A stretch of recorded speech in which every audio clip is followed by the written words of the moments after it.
convidados do Via Justiça de hoje discutem a nova lei das medidas socioeducativas para adolescente autor de ato infracional.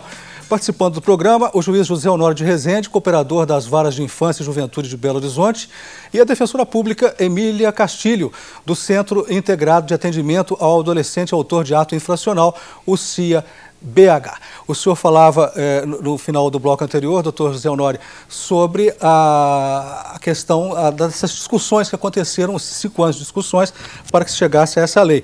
E o senhor falava sobre as modificações da execução no caso de crimes graves, não é isso? A situação é a seguinte, é direito do adolescente cumprir a medida segundo as condições específicas dessa medida. Bom, medida de internação, ela deve ser cumprida em unidade de internação. Convivemos, por exemplo, com adolescentes que recebem medida de internação e estão em unidades provisórias. O que veio dizer a lei? Que é direito individual do adolescente cumprir a medida segundo as condições do programa da medida. E se não houver vaga, esse adolescente deverá ser transferido para outro tipo de programa. O caso mais emblemático, que a lei ela expressamente diz o seguinte, ela vem e generaliza e diz que todos os casos de internação e que não haja vaga devem cumprir a medida em meio aberto. Bom, e excetua os atos violentos, com grave ameaça à pessoa, com violência à pessoa. Então, normalmente, nós entendemos aí assalto à mão armada, não é? Crime de violência sexual. O que é possível interpretar, então? Atos infracionais que envolvem tráfico de drogas, que é um ato entendido como grave, mas não há violência íncita ao ato. Isso significa que, se não houver vagas nas unidades de internação para esses adolescentes, eles devem ser postos em liberdade e cumprir uma medida em meio aberto. Essa, na minha opinião, vai ser a maior modificação imediata que a lei vai produzir. Parece que não é boa, então. Na verdade, é o seguinte, isso vem forçar o executivo a viabilizar unidades adequadas de cumprimento de medida. Não é? Nós não podemos imaginar, não é, que haja aplicação da medida e fique-se numa situação, às vezes, confortável de não ter unidade adequada. Isso também não está correto. Não é? Se espera do adolescente uma resposta adequada, o poder público é o primeiro também a ter que dar essa resposta adequada. Como que nós pretendemos educar alguém se somos os primeiros a dar um mau exemplo? Gostaria que o senhor comentasse isso, doutor Emílio, e falasse também sobre a questão dos egressos. A lei prevê o acompanhamento desses autores, adolescentes infratores, depois que eles deixam as unidades de internação? Sim, a questão do tráfico realmente é um dos maiores problemas enfrentados atualmente e por ser considerado um ato grave, esses adolescentes acabam sendo internados e acontece muitas vezes uma certa desproporcionalidade entre o ato praticado e a medida aplicada, que seria a internação, mas é um ato grave. Na verdade, mesmo sendo vítimas, eles praticam um ato grave e, infelizmente, a medida, muitas vezes, até a pedido das mães, é a internação. Fica, de repente, uma desproporcionalidade, mas, infelizmente, a gente ainda tem que evoluir bastante para conseguir inibir esse tipo de conduta.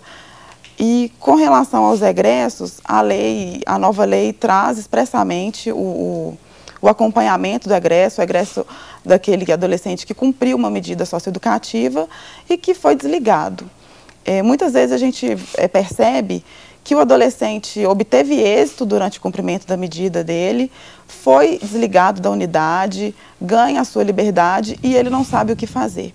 Muitas vezes não tem uma qualificação adequada para entrar no mercado de trabalho, ele acaba voltando a praticar novos atos infracionais para ser reinserido no sistema. A questão dos egressos e desse acompanhamento é uma questão que não é obrigatória. Isso já é uma dificuldade, né, de não ser obrigatório. Não é obrigatório, ele pode aderir ou não. E o que acontece, na realidade, é que ele não sabe o que fazer com essa liberdade que ele adquiriu.